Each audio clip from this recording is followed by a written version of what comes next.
Good evening and welcome to the Maggie and Nick DeWolf Winter Lecture Series.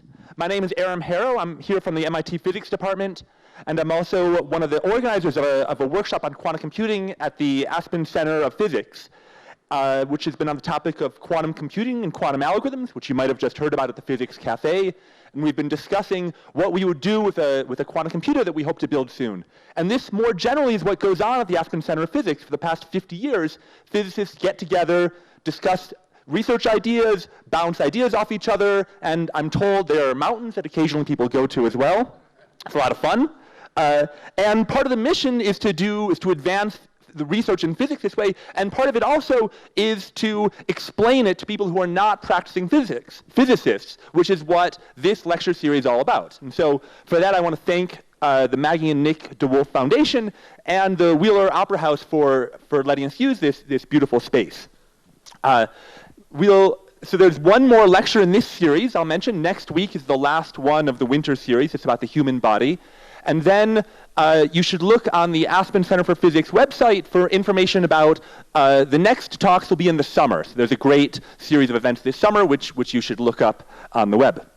So tonight's speaker, we're very lucky to have is my friend and colleague Scott Aaronson, who's from MIT. We're sad to be losing him soon to UT Austin, where he's going to lead a major center of quantum computing.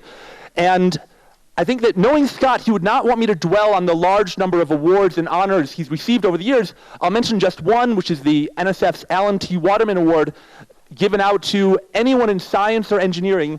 And Scott was one of two recipients in 2012 to get it, putting him really at the very top of scientists in the country. I think Scott would want me to instead talk about his intellectual contributions, which are in the field of computational complexity. He's going to tell you about it, about what computers can and cannot do. And his work here is characterized by a combination of, I think, looking at problems very hard, solving deep math problems, but also having fun and playing around with things.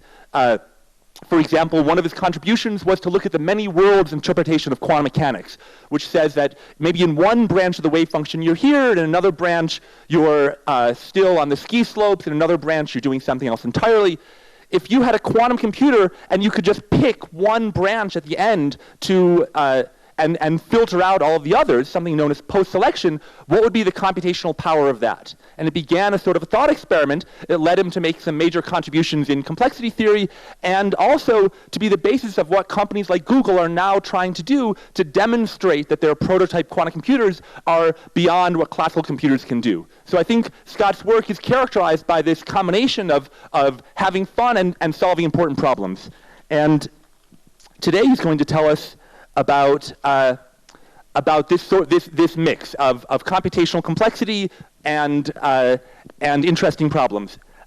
And oh, I'm sorry, I went a little out of order. I forgot to mention also that he, if you look at his work, he has a lot of also interesting that he doesn't. A lot of scientists think narrowly, and Scott is, I think, one of the best examples of not being a narrow-minded scientist. And so while computational complexity is often narrowly thought of as something about computers and their capabilities, Scott looks more broadly at its implications for many, many other things. For example, writing a paper called Why Philosophers Should Care About Computational Complexity, where he talks about implications for free will, inductionist logic, and many other topics, including time travel. And so I think tonight you'll get a small taste of what sort of things Scott thinks about. So let's give Scott a hand.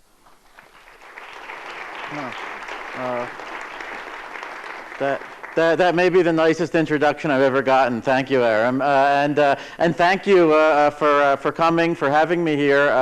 I was here 2 years ago for the warm-up act, I guess, the cafe, and so it's really an honor to be here in this beautiful place to give a talk. And so I want to tell you about the connections between computational complexity, which is sort of my field, and the laws of physics. Now, of course, this will involve, as one aspect, talking about quantum computers. When I did a Google image search for quantum computer, this is one of the first things that came up. Now that might be what they look like. So now I'm not an engineer. this will become clear in this talk. They don't let me near the equipment. So I'm not like Charlie Marcus, who many of you heard from. I'm not even a theoretical physicist like Ed Farhi is. I'm a theoretical computer scientist. Okay, so for my purposes, it might as well look like that. Okay, but my starting point is, about just asking about what are the fundamental limits of technology. There are certain things that would be awesome if we had them, and yet somehow we never see them. Warp drive, where is it? We've been waiting for it. A perpetual motion machine, maybe, the only, really sustainable solution to the world's energy problems. And then the third one that I'll mention is what I call the Uber computer. Okay, now, let's be clear, this is not a computer that's going to tell you the meaning of life or, what's the dark matter or, or anything like that. But at least any well-posed mathematical question that you put to it, it would immediately tell you the answer. Okay, so here we see, this computer being asked, is Goldbach's conjecture true? That says, is every even number 4 or greater the sum of 2 prime numbers? Okay, a famous unsolved problem in math. And the computer just immediately says, yes, true, next question, right? And, I think a lot of people, have the impression that this is what computers already are. Okay, but they're not. I mean, there remain math departments that actually employ human mathematicians for the time being. Because I think the way that they would put it is, when most of the math problems that interest us, actually involve an infinite number of different cases. And even if you have a computer that's so fast that it can check a trillion cases in a few seconds, well, you've still got infinity to go, right? So in fact, we don't, and there are even many problems that involve only a finite number of possibilities, but such a staggeringly enormous number of them that you could use all of the computers that exist on the Earth today, or scratch that. You could convert the entire galaxy into microchips, that are just doing nothing but working on your problem. And from now until the heat death of the universe, you would not have made a dent on the problem. Okay, at least with the algorithms that we know today. Okay, the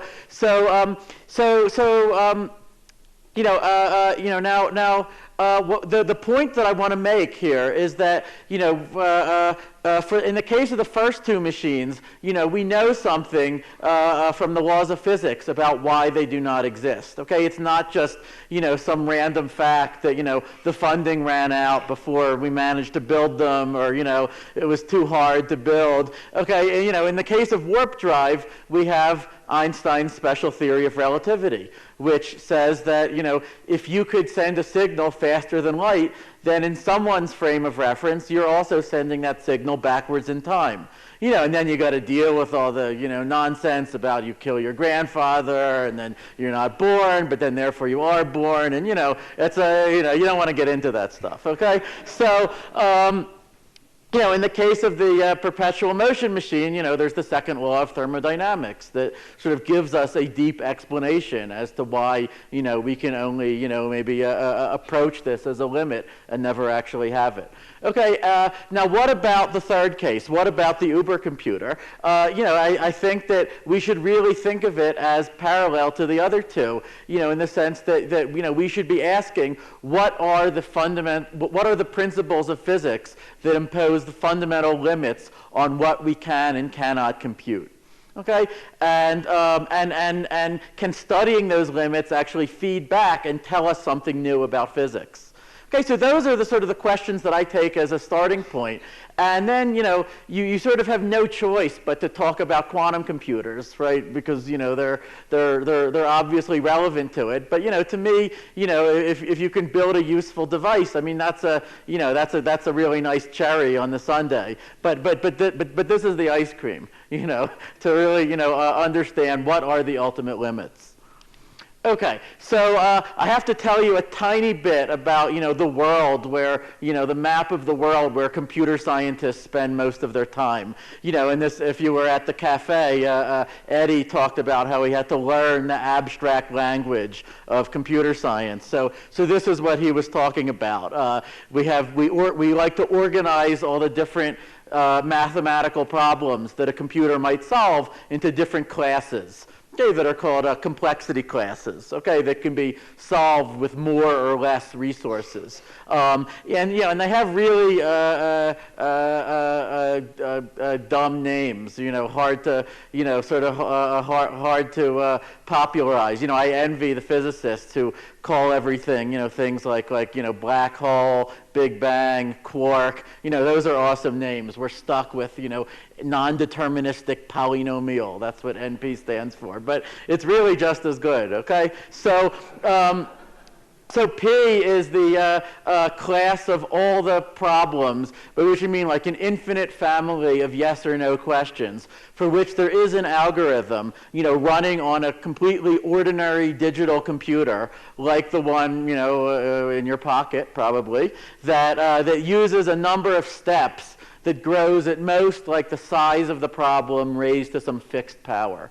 Okay, that we call polynomial time, if an algorithm has that kind of rate of growth. And we think of that as reasonably efficient, right? What it means is if you double the amount of data you're trying to process, then maybe the amount of time you'll need doubles, maybe it multiplies by 4, but it multiplies by some fixed factor, okay? And so it might grow linearly or quadratically or something like that, with the size of the of the input that you're trying to process. And most of what we do with our computers on a day-to-day basis is in this class. Okay, versions of like multiplying, dividing, sorting numbers, spell checking, all the algorithms that your web browser is using. They all fall into this class. Okay, and and even some very, very non-obvious things like testing whether a given integer is prime or composite.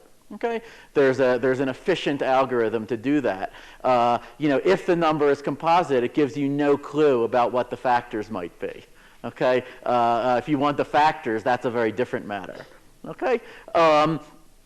Okay, now NP, this is a slightly more subtle concept. This is the class of all the problems where if the answer is yes, then there is a short proof of that can be efficiently checked, meaning checked by a polynomial time algorithm. Okay, so imagine like a jigsaw puzzle, let's say with no picture on it, right? So you just have 1,000 pieces. You're trying to fit them together. You don't even know whether it's possible to fit them together, a priori, okay? And if it is possible, you don't know if there's only one way of doing it or if there's a million different ways, okay? But at any rate, if someone, who was really, all-knowing wanted to prove to you that it was possible, there would be a very easy way for them to prove it, and just, which would be for them to just sit down and, and do the damn puzzle, right? They assemble it, and they show it to you. You've got to say, well, okay, I guess it was possible, right? And a huge fraction of the optimization problems that arise in science and engineering and finance and industry have this problem, have this basic character, right? You have a whole bunch of constraints. Like let's say you're an airline, you're trying to schedule flights in order to minimize the number of delays. Okay, so what your constraints are. You're trying to get a solution that gets within a certain budget, right? There's maybe an astronomical number of possibilities to check. Okay, but if someone gives, if someone manages to find a better schedule, then they can just show it to you, and you can see that it's better. Okay, so that's NP, and so the factoring problem does belong to NP, because if someone wants to prove to you, let's say that a number has 3 different prime factors, they just have to show you the prime factors. You can multiply them pretty easily, or at least your computer can. Okay, but if it was only given the product, then factoring them would be a much, much harder matter, or so we think. Okay, and then there's this concept of NP hard problems, which are problems that if you had the ability to solve them, then that would let you solve every problem in NP.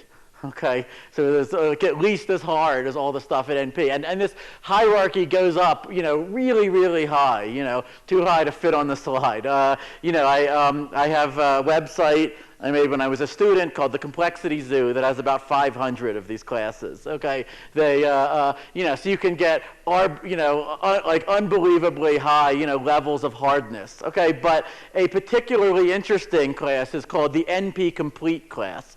Okay, these are the problems that are both NP hard and in NP themselves. So these are sort of like among all the problems whose answers can be easily checked, these are the hardest ones. These are the ones that if you could solve them, then you could solve every other NP problem.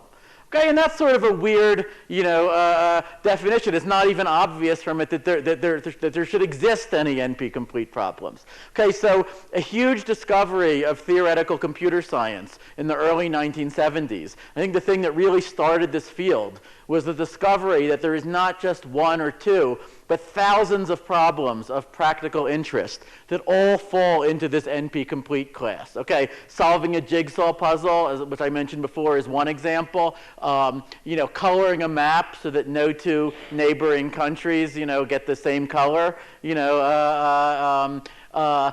I give you, the Facebook graph, who's friends with whom? Are there, 2,000 people who are all friends with each other? Okay, you can, if you make up a problem involving some huge number of constraints, the amazing fact is it will probably be NP complete, unless it has a really good reason not to be. Okay, factoring is special, okay, which is not unrelated to why we're able to handle it with a quantum computer, okay, which, I'll come back to. But these NP-complete problems, these would really be sort of the holy grail of computer science if you had an efficient method to solve these. And what's amazing is that you would only have to discover a fast algorithm for any one of those problems. And then the whole beauty of NP completeness is that could then be converted into a fast algorithm for all of the others. Okay, and in that sense, all of these different problems, the jigsaw puzzles, the flight scheduling, protein folding, things from every field of like science and engineering, and operations research and finance. In some sense, they're all the same problem. Okay, and in fact, there is a famous, literally million-dollar question that you may have heard of, and this is the question of whether P equals NP.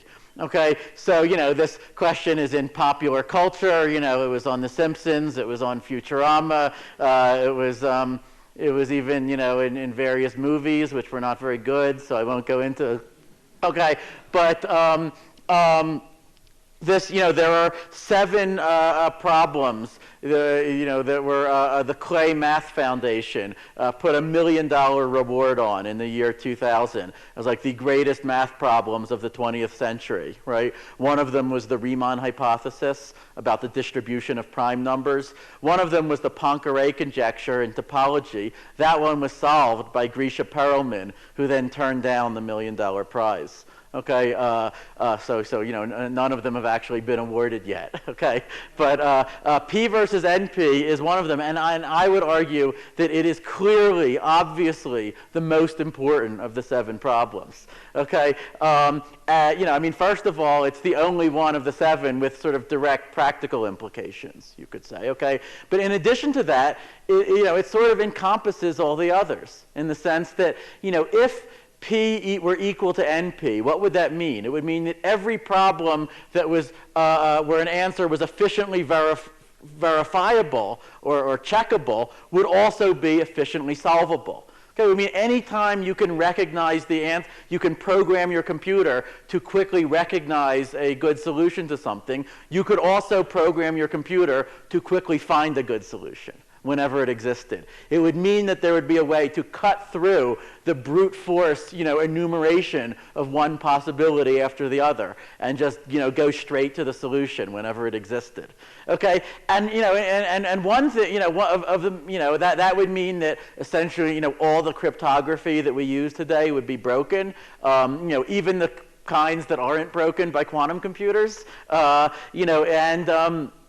It would also mean that, in this case, we could really put human mathematicians out of a job, right? Because we could, in fact, we could program our computers to solve the other 6 clay problems for us. Okay, why is that? Well, because the problem of checking whether a given mathematical proof is valid, if you write the proof in a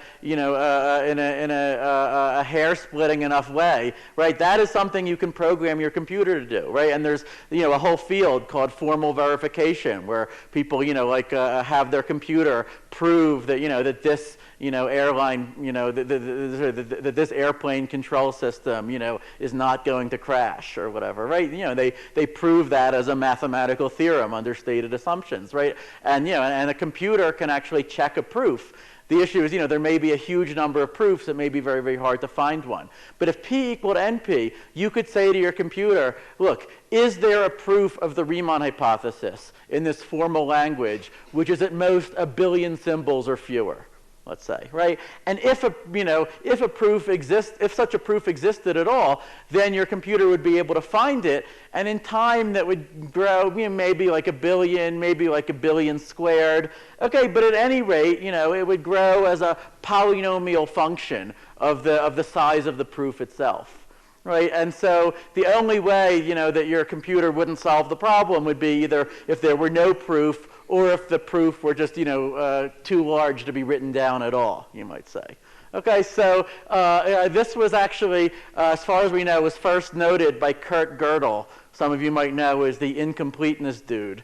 Okay, but he was, a logician, maybe the greatest logician of all time, and was ahead of his time in many ways. In 1956, he sent a letter to John von Neumann, who at that time was dying in a hospital, and said, "I hear that you're getting better," which unfortunately he wasn't. But since you are, let me take the liberty of troubling you with a mathematical question.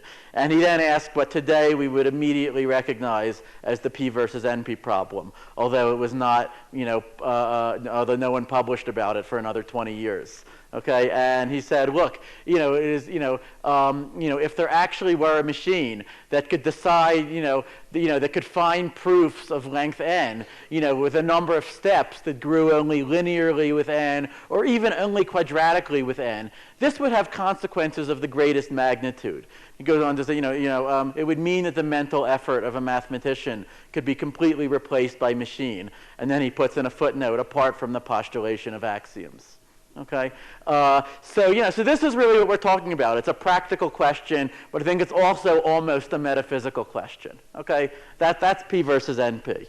And you could spend your entire life just thinking about this as a pure math problem, and people do. And that's a whole nother talk that I could give, right? What progress people have made toward answering this sort of question, why it seems staggeringly difficult. I think that eventually, if civilization lasts long enough, which is, my main uncertainty, I think, eventually, sure, we could answer this sort of question. It, might merely take some hundreds of years, But we could also ask, is P versus NP really the right question, right? It's a pure math question, and so in order to even ask it, you need some kind of mathematical model of what you even mean by a computer, right? What you mean by a computation, what you mean by its being efficient. And so, computer science has had, an answer to, what we mathematically mean by a computer since the work of Alan Turing in the 1930s, which, many of you may have heard of, if you saw that movie, it wasn't quite right, but maybe you sort of got the idea. Okay, he was he broke the German Enigma code, or was one of the key players in breaking it during World War II. Okay, but his other career, one of the other things that he did was to come up with the mathematical formulation of what we mean by computation, which in some sense has not changed from the 1930s until today. Okay, and not even quantum computing challenges it, by the way. Okay, but now if we ask about efficient computation, that's another story.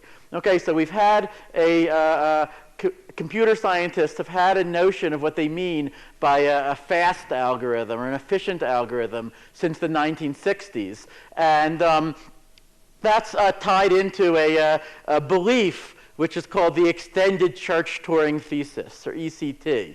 So, I put it on a parchment because it's that important, okay? But the church-Turing thesis basically said that what is computable, let's say by us, or, you could say by any device in the physical universe, corresponds to what can be done on this mathematical idealization that's called a Turing machine, which is like this infinite paper tape and this, state machine that goes back and forth, writing and erasing zeros and ones. Okay, now the extended version, the one from the 1960s, says that what can be done efficiently in the physical universe corresponds to what can be done, efficiently, by which, our rough and ready approximation is in polynomial time by a Turing machine. Okay, so it says that Turing machines capture what can be efficiently computed in the physical universe, and and maybe I'm already here. I'm going to put in like a weasel phrase. Maybe Turing machines enhanced by random number generators. Well, we don't think that really helps, but we can't prove that it doesn't. Okay, so. Okay, but now, this is not a mathematical thesis. This is I personally would view it as an empirical claim about the physical universe. I don't think that's how Church and Turing themselves saw it, but, I apologize to them. Okay, I view it as a claim about what kind of devices we could build in the physical world. So it behooves us to ask, how sure are we of this thesis, and what would a challenge to it even look like? So long before we get to quantum computing, there's been a long history in computer science of other ideas as to how you could exceed the limits of what a Turing machine can efficiently compute. Which means, just to explain, like all the computers that we have today, your laptop, your iPhone, a Cray supercomputer, a Google cluster, sometimes they're all different versions of the same slop, right? They're all just, Turing machines in different clothing. Okay, but what would it mean to have a device that maybe a million times faster or a million times slower, but that doesn't change their fundamental nature? Okay, what would it mean to have a computing device that really was different in its fundamental nature? All right, well, let me, just warm up to quantum computing with some, some easier to understand ideas. Okay, so here's a really old proposal. Okay, you take two glass plates. And in between those plates, you put pegs in whatever configuration you want. Okay, and then you dip the resulting thing into a tub of soapy water, and then you take it out.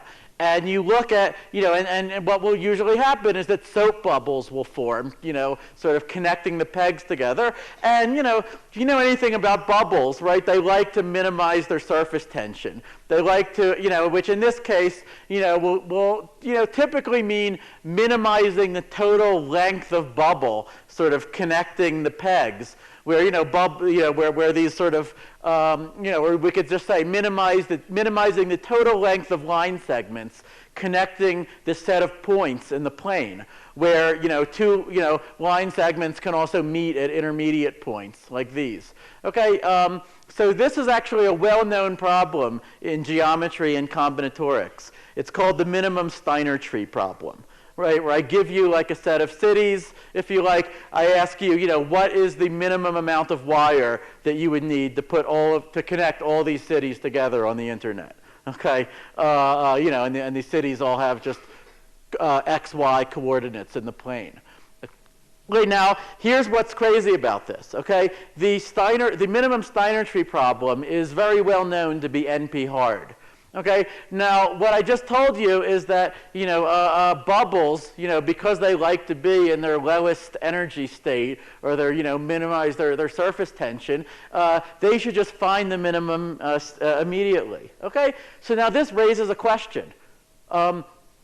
why not, solve NP-complete problems this way, right?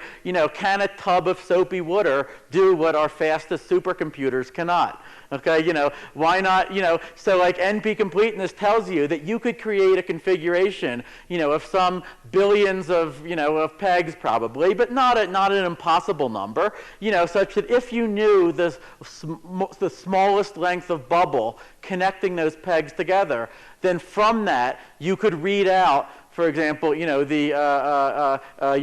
friend's cryptographic private key, okay, or maybe your enemy's key.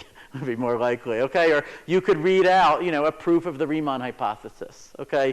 You could, many of the secrets of the universe would be laid bare to you, okay? And so this seems, kind of implausible, right? And so, there was a discussion on the internet some years ago when, someone was saying, well, look, I don't think it works because, systems in nature like to minimize their energy, but they won't always do it, right? Like if you had a rock on some crevice on a mountainside, it could reach a lower state of potential energy by rolling up first and then rolling down. But it's rarely observed to do that. Okay? So why shouldn't these bubbles get stuck in, what we call, local optima, or metastable states? Okay, and then someone else said, well, this is just a computer science party line, but not one of you has ever, actually tried the experiment. So this led into the one foray, I guess, into experimental physics in my career. Wearing the gloves because I cut my hands on the glass. I should have used plexiglass, I think. But, so I tried it out, with 5 or 6, pegs, it usually works. It's a great science fair project, but when you start putting in more pegs, you find you don't always get the global optimum. In fact, sometimes you get something that's not even a tree, like it has some intermediate cycles of bubble in it, which then, proves that it cannot be minimal. Okay, so I didn't try every possible brand of soap, but I think we have some initial evidence that soap bubbles are not solving NP-complete problems by magic, right? And and there's lots of other, you'll read, like if you read the science press, every year or so you'll see someone saying, well, what about proteins? Proteins just, try every possible combination, and so they could, solve every cell in your body could be solving NP-complete problems, or or someone has an idea for an analog device that will solve NP-complete problems. Okay, in essentially every case, the answer is it gets stuck in local optima. Sorry, it doesn't work. So, all right, but now let's go, further into physics. Okay, so forget for now about quantum computers. Why not, the other great theory of the 20th century? Why not a relativity computer? Okay, so the idea of a relativity computer would be very simple. You start your computer working on some really hard problem. You leave your computer on Earth. You then board a spaceship. You accelerate to very, very close to the speed of light. And then you decelerate, you return to Earth. Now, Einstein tells us that in Earth's frame of reference, billions of years will have passed. Probably, all your friends will be dead. Civilization will have collapsed. Okay, but if somehow you could still find your computer, if let's suppose that we're somehow still running, you'd get the answer to your hard problem. Okay, so so this immediately raises a question, which is, why doesn't anyone try this? Right? I mean, if you were worried about your friends, well, just bring them with you on the spaceship. Is there any, again, the question is not, does it sound silly? Does it, whatever. The question is there anything in the laws of physics themselves that rules this out? That rules out that you could get unlimited computation power just by using relativity? Okay? And the very interesting answer is that there is. Okay, and I think that the answer really has to do with the amount of energy that it would take to accelerate to this close to relativistic speed. Okay, what you can argue is that if you wanted, say, an exponential computational speed up, then you would have to accelerate so far that the difference between your speed and that of light would be exponentially small. Okay, but to do that would require an exponential amount of energy, which means that even before liftoff, you're going to spend an exponential amount of time just fueling up, right? So it's like it's very, very interesting when you can take some laws of physics and they look like they let you solve NP-complete problems, give you these other superpowers, but when you take into account all the other things that we know about the laws of physics, then nature seems to prohibit us from solving these problems too efficiently, right? Just like all these ideas about perpetual motion machines, many of them almost look like they work, but there's always something more about physics that that prevents it from working. Okay, so a related idea is what I'll call the xenocomputer. Okay, and this is simply a computer that would do the first step of its operation in 1 second, next step in half a second, the next in a quarter second, the next in an eighth second, and so on. So that after 2 seconds, it would have done infinitely many steps. Right? Again, sounds like a great idea. Why doesn't anyone try it? One answer is that people do try this. There's a community of people who overclock their microprocessor, which means they run it faster than the recommended speed. Okay, now there is a danger in doing this. If you run a microprocessor too much faster than you're supposed to, it will overheat and it will melt. Okay, and by the way, this is why your computer has a fan. Okay, and there have been supercomputers that were cooled using liquid nitrogen or things like that, so that they could be safely run faster. Okay, but now you can calculate that as you wanted to do more and more, say ops per second, run the computer faster and faster, you would need more and more energy. Initially you could say more and more energy for the cooling system. Once you get to fast enough, then there's just energy in the computer itself cycling through that number of states. Okay, and and you can ask, is there a fundamental limit? Well, as far as physics currently knows, there is. It's a limit that was actually discovered by Max Planck in 1900, although he wasn't thinking about computers. Okay, and what the limit seems to be is that if you ran your computer so fast that you were doing, say, 10 to the 43 operations per second, okay, about 1 operation per Planck time, as we call it, okay, which, that's very fast. That's many orders of magnitude beyond what we can do today, but that's a finite and known number. If you wanted to run your computer so fast, you would need so much, the calculations say that you would need so much energy concentrated in so small of a volume that your computer would exceed what's called the Schwarzschild radius. Okay, what that means is that your computer would collapse to a black hole. Okay, which I really like as nature's way of telling you, not to do something. Okay, so all right, so we could talk about time travel computers and all kinds of other things, right? But what about quantum computing? I mean, you knew it was coming at some point, and if you heard about spins, these are some happy spin 1/2 particles. That's what they look like. Quantum computing on its face, sounds about, almost as outlandish or as science fiction-y as the relativity computer or the xenocomputer and so on. But of course, this is something that there are many, groups all over the world who are actually working to build right now. And, what's the idea here? So we first have to say, what is quantum mechanics? And I'll do this in one. I know that, Ed Farhi and Charlie Marcus would have different answers than me as to what quantum mechanics is. My perspective as a computer scientist is that quantum mechanics is actually an incredibly simple thing once you take the physics out of it.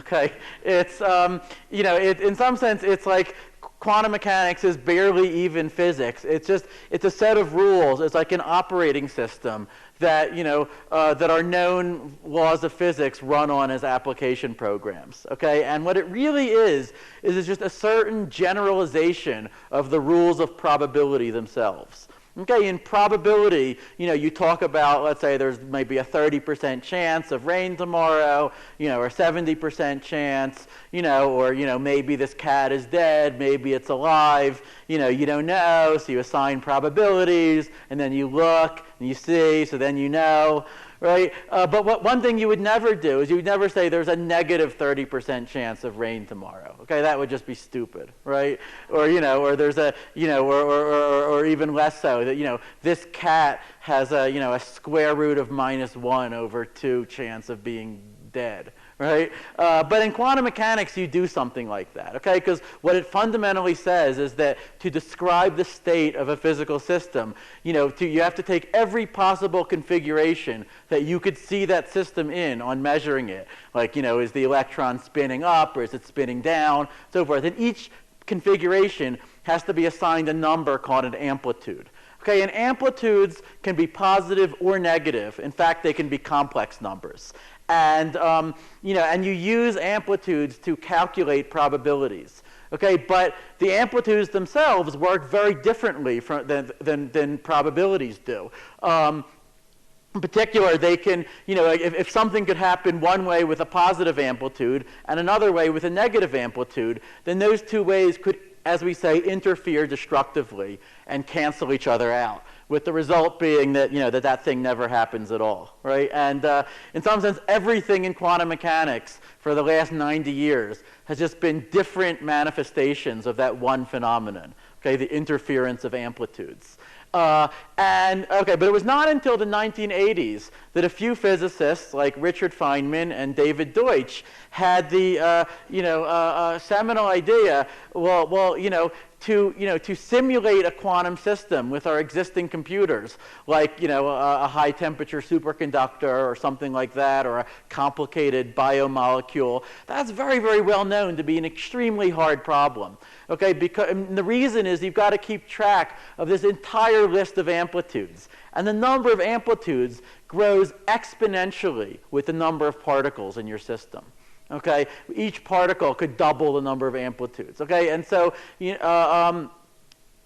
just to keep track of like 1,000 measly particles, quantum mechanics says that nature somehow has to have some scratch paper where it's storing 2 to the 1,000th power complex numbers. Okay, that's to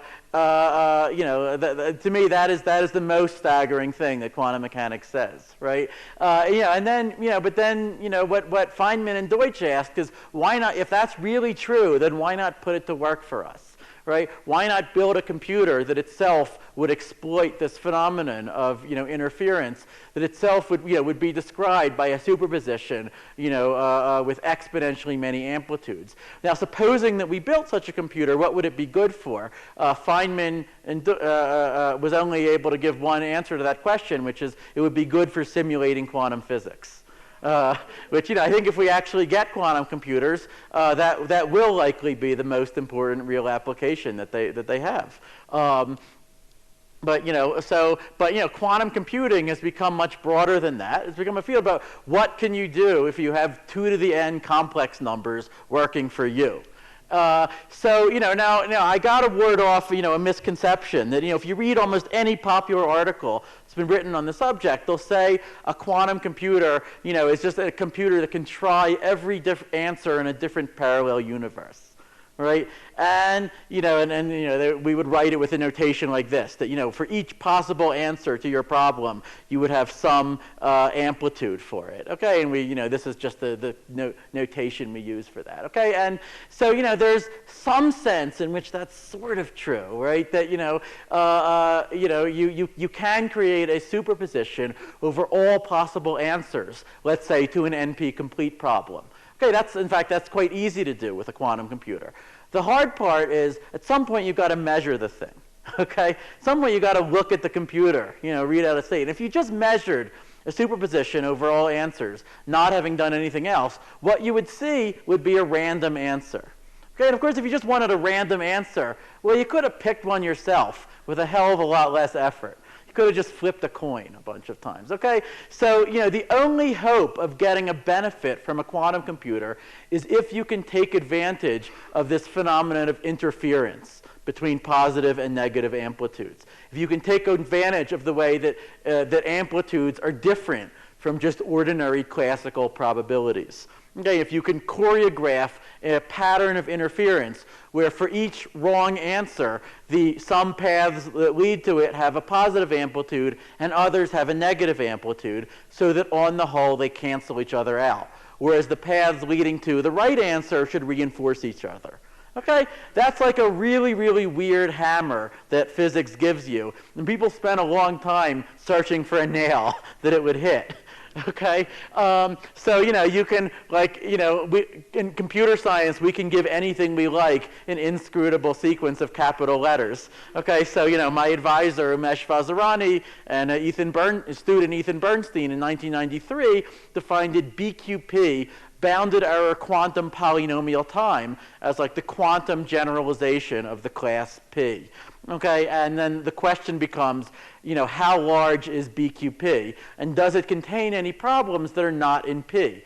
Okay, the breakthrough here, as Farhi mentioned, came in 1994, when Peter Shor discovered that the factoring problem is in BQP. Okay, in other words, if you built a quantum computer, you could efficiently factor numbers. Okay, this made many people excited about quantum computing who hadn't been before. Okay, so here's a rough map of the world. I showed you P and NP and NP complete. BQP, we're still trying to figure out exactly where it fits in. I drew it with these wavy borders because everything quantum is spooky and weird. But we know that BQP contains factoring. We know that it contains at least all of ordinary P. We don't think that BQP contains the NP complete problems. So we don't think it contains all of NP. That's an extremely important question that I'll come back to. It seems to capture certain problems like factoring that lie in this intermediate zone between P and NP complete. Okay, and these problems tend to have very, very special structure. Like factoring has really special properties that make it very useful for cryptography, more so than any known NP complete problem. But alas, those same special properties are what Shor was able to exploit to give a quantum algorithm to break the problem. Okay, and then there might be problems that are in BQP but that are not even in NP. So that where a quantum computer could solve it and a classical computer could not even check the answer. The only way to check it would be use a second quantum computer. Okay? All right, so an obvious question is whether quantum computers can actually be built. You may have heard where we are now after maybe $1 billion or so of investment in the field. I'm proud to say quantum computer has factored 21 into 3 times 7 with high statistical confidence. I think 35 is on the horizon. We understand very well the difficulties in scaling this up. Okay, the problem is decoherence. The problem is as soon as you look at a quantum state, you measure it, which means you just you force the amplitudes down into ordinary probabilities. And your state, which was previously a superposition, just reverts to being, snaps to being just one possibility or the other one. And a measurement could be like any stray particle that passes through your computer. And so what that means is that you need to keep, if you want to do a quantum computation, you have to keep your device incredibly well isolated from its external environment. But then at the same time, you need to go in and do the operations you want. Okay, and this is certainly a very, very hard engineering problem. People have made tremendous progress on it, on how to control qubits. And I'm very excited that in the near future, we may be able to do something, if not something useful, then at least something that for a classical computer would be hard. Okay, but now there are some skeptics, who think that this is just not possible at all. That the entire thing is a big boondoggle, right? My answer to them has always been, well, I don't think they're right, but I hope they are. Because if they are, then wow, we'll have to rewrite all the physics textbooks. That's way more exciting than if a quantum computer merely can be built. Okay, because that changes the rules. Right? Believing that quantum computers can be built is just the conservative option. Okay? It's the one that makes no change to existing physics. Okay? And so I think the goal is either, build the devices or else, discover some new principle, along the way that, that would explain why they couldn't be built. For me, testing quantum mechanics in this whole new regime, is really the biggest reason to build quantum computers. You could say, what I care about more than factoring, more than quantum simulation, is just disproving my friends who say it's impossible. All right. Now, key point, as I said, factoring is not thought to be NP complete. We don't think that there's a general quantum algorithm to solve all the NP complete problems. Now, we can't prove that, which is not surprising, because we can't even prove that classical computers can't solve these problems. That's the P versus NP question, right? So how on earth would we be able to prove that quantum computers can't do it? Okay, but we do know that if there's a quantum algorithm for the NP complete problems, it will have to look very, very different from any of the quantum algorithms that we know today. Okay, and we have theorems about that. Okay. Now, there's one very famous proposal which Farhi and others came up with around the year 2000 for a quantum algorithm that would try to exploit NP-complete problems by using their structure as in a detailed way, as you would really have to if in order for it to work. And this was called the quantum adiabatic algorithm. Okay, and it's if you've heard of like heuristic search methods like genetic algorithms, or especially if you've heard of something called simulated annealing, these are approaches like for a classical computer that you can throw at an NP-complete problem. There's no guarantee that they're going to work, but they might work. Right? They'll start with a random answer and then they'll slowly improve it, to get, if not the optimal answer, then at least hopefully a pretty good one. Right? And so the adiabatic algorithm is like a quantum version of that. Okay, and so it's it involves transitioning between two different Hamiltonians, where if you transition slowly enough, then the final Hamiltonian, which just means some operation that you apply to your quantum computer, has a ground state, which you'll be sitting in, which will encode the answer to an NP-complete problem of your choice.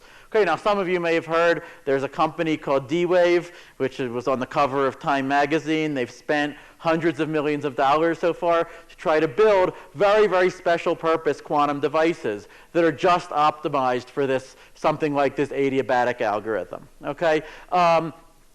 Okay, but now, there are several problems with this approach, right? One is that, well, we don't have devices yet that we think are good enough to really see a quantum advantage if there is one, right? And the experimental results on the D-Wave device show that it is not yet sort of getting a scalable advantage over the best classical algorithms that we have. Okay, which is consistent with what many of us predicted since the beginning.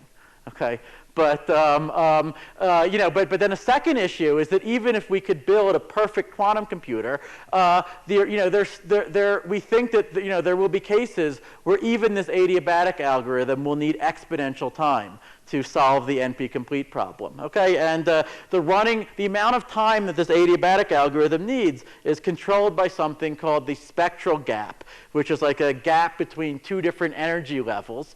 And if the gap between these two things becomes exponentially small, it means you've got to run the algorithm for exponential time. Okay, and when people try it out numerically, what they find is that, very, very often, when you're dealing with a hard NP-complete problem, there will be just one point where these two energy levels almost kiss each other, but not quite. And because of that one point, you have to run the algorithm exponentially slowly. So, I hope that Eddie, if he's here, doesn't mind my sharing. He has, a wonderful story that he tells that, he went to an expert in condensed matter physics who had, decades of experience in calculating these eigenvalue, these energy gaps for physics reasons, and said, look, based on your experience, do you think that in our algorithm that this energy gap is going to decrease polynomially or exponentially as a function of the number of particles? And the expert thought about it. He said, I think it will decrease exponentially. Okay, and that was not the answer that Eddie wanted to hear, obviously. So he said, why? What's the physics reason for thinking that? And he thought about it more, and he said, well, it's because otherwise your algorithm would work. Okay, so I think that there's something very, very deep here, right? Which is that after you've seen enough examples of nature not solving an NP-complete problem, you might be tempted to just elevate the hardness of NP-complete problems to a fact of the physical world, like the impossibility of faster-than-light communication. And you might then say, okay, suppose I adopt that, then what are the implications of that for other things? Can I explain other things on the basis of that presumed impossibility? Okay, so I had some other slides which were about, I think a really striking application of complexity to fundamental physics, in particular to what's called Hawking's black hole information problem. But unfortunately, I'm out of time. So what I'm going to do is I'm going to just whet your appetite with some, awesome pictures. Okay, you can look at my awesome my mad PowerPointing skills. Look at that. That's called the black hole firewall. Okay, and this is how computational complexity and the limitations of quantum computers turns out to be very, very deeply related to why it is that how it is that information can come out of a black hole. Things like that, which is an incredible story, one that just developed within the last 3 years. Okay, it's been connected even to string theory, to what's called wormholes and the ADS-CFT correspondence, complexity, and our beliefs about the limitations of quantum computers are showing up even here. And this is what some of my recent research has been about within just the last year or two. And if anyone wants to ask me questions about it, I can tell you more about it. But I think to be polite, I'm going to wrap up at this point and just say, for a conclusion, that my proposed research agenda is, well, for starters, prove P is not equal to NP. Okay, then prove that not even a quantum computer could solve these NP-complete problems efficiently. And then, or build a scalable quantum computer. Or even more surprisingly, explain, why you couldn't. Clarify whether all of known physics, the standard model of elementary particles, general relativity, and so forth, can be simulated by a quantum computer. What about string theory and so forth? And then can you turn things around and use ideas from computational complexity or our beliefs about what not even quantum computers would be able to do to get new insights about physics? And I think the evidence of the last few years seems to be that you can. So let me stop there. Thank you.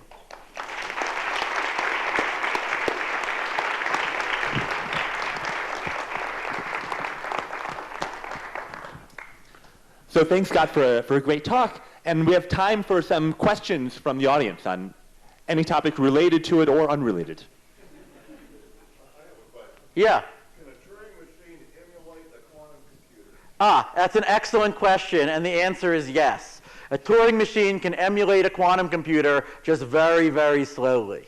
Okay, so here's what you can do. If you want to simulate a quantum computer using a classical computer, right, you can program your classical computer to just store the entire list of amplitudes, right? Just store this entire list of 2 to the n complex numbers, right, for n particles, and then update it whenever something happens to the particles. Now that will be an exponentially slow simulation. Right, but in principle, it will work, and and if the number of particles is small enough, then it will work. So just this morning at our conference, we had a talk by Dave Wecker of Microsoft, who has actually created software for emulating real software. You can download it for emulating a quantum computer on on your home computer. It's called Liquid, the program. Okay, and it can simulate Shor's algorithm, the factoring algorithm, like to factor 35 into 5 times 7, for example. It takes about 2 minutes to do that. Okay, so it's slow, right? And if you wanted to simulate the factorization of 91, that might take a much longer time, right? So it's really, really slow, but eventually it will do it. So you could say, this is another way of saying that quantum computers do not challenge Alan Turing's original 1936 thesis about what is computable. Okay, the thing that they do challenge is the 1960s thesis about what is efficiently computable. Okay, so they give you the same set of computable problems, but for certain computable problems, we think that they could solve them much, much faster than our existing computers could solve them. Yeah. Are there other theories with quantum computers other than electrons to do this simulation? Oh, absolutely. I mean, so I should say that a quantum computer can be built, I mean, just like a Turing machine, you could physically realize it using vacuum tubes, as people did in the old days, or using transistors, or, with silicon, or maybe gallium arsenide, or you could implement it using light bouncing around mirrors. Okay, you could even build a computer out of levers and pulleys, or out of billiard balls. Okay, so the underlying logic, is what how the ones and zeros and how they get manipulated is really the thing we care about in computer science, not the physical substrate. Right? And with quantum computers, there's a similar story. You could have a qubit, which is an electron that could be spin up or spin down, or a superposition. But your qubit could also be an atomic nucleus, which is, you could use its spin state, or you could use the polarization states of a photon, or you could even have a qubit, which would be billions of electrons, which are in a superposition of flowing in one direction and flowing in the opposite direction through a coil. Okay, that's what happens in superconducting quantum computing, which is one of the main proposals today. That's a way, way bigger physical system, okay, and yet it implements exactly the same logic of a qubit. Okay, so there are all different possible physical systems that all lead to, the same math for me to think about, for us computer scientists to think about. Just like, all different computers, Macs and PCs, or even a billiard ball computer would lead to, the same questions about algorithms, at the end of the day for the same P versus NP problem and so forth for us to have to deal with. Mm-hmm. Yeah. The biggest advances in computers over the next 20 years is it storage, processing speed, algorithms, or some other stuff?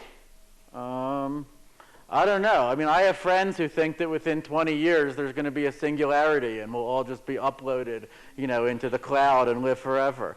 To me, I can't say that that's impossible, but that time scale does seem a little aggressive to me.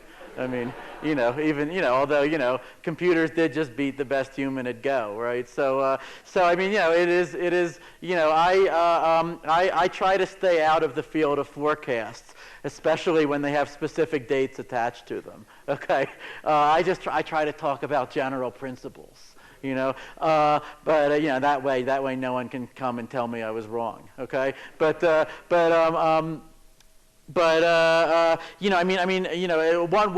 important thing to say is that we know for sure that Moore's law cannot continue forever, right? And by some ways of defining Moore's law, it's already broken down, right? Or it stopped about 10 years ago, right? And and so people deal with that by adding more and more cores. Okay, but of course there's also ultimate limits to how many cores you can add, right? As you make your computer and its memory bigger and bigger, you have more and more latency, just because the speed of light is finite, right? To get signals from one part of your computer to another. Okay, so and then ultimately you have the problem of the Planck scale, where you can't make things bigger or denser without your computer collapsing to a black hole, right? So we're very far from that, but that proves the point that there is a fundamental limit to these things like Moore's law, right? And so what's so interesting about quantum computing to many of us is that it just it goes in it just completely evades those limits by going in a completely different direction, right? Like for quantum computing, it doesn't matter if Moore's law ends. We will still be able to use a quantum computer to factor 100,000 digit numbers, because the quantum computer is just exploiting additional laws of physics that our existing computers were sort of not even sensitive to.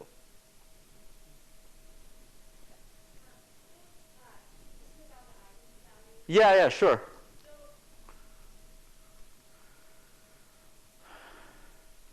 Yeah, there you go.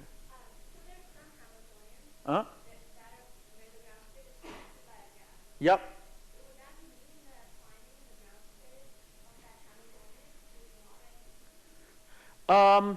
So if there is a large gap, then you can run this that's correct. You're right. Then you can run the adiabatic evolution, and you only have to run it for a polynomial amount of time, and you will end up in the ground state of your final Hamiltonian.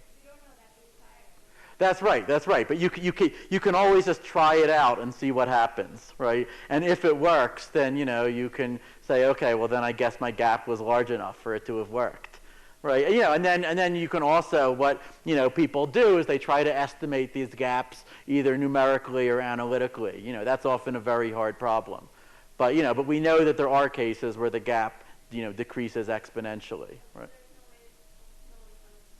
Well, I mean, there are theorems that you can prove. Like you can prove, okay, if your fitness landscape looks like this, then the gap is, 1 over exponential. If it looks like that, then it's 1 over polynomial, right? And these are actually subjects of active research. In fact, at this very workshop that I'm at, we had a lecture about this, okay, with new results about this, okay? So there are theorems you can prove that cover various cases. But we don't have like a master theorem that tells you what would be the gap in any possible case.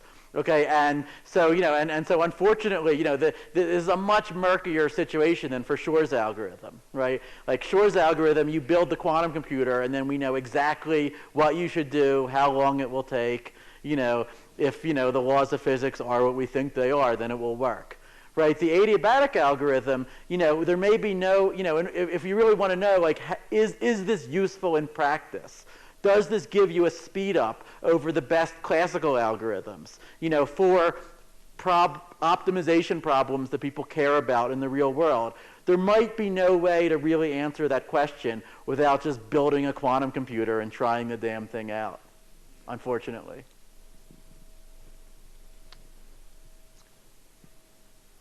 That might be a good note on which to thank Scott again for a great talk.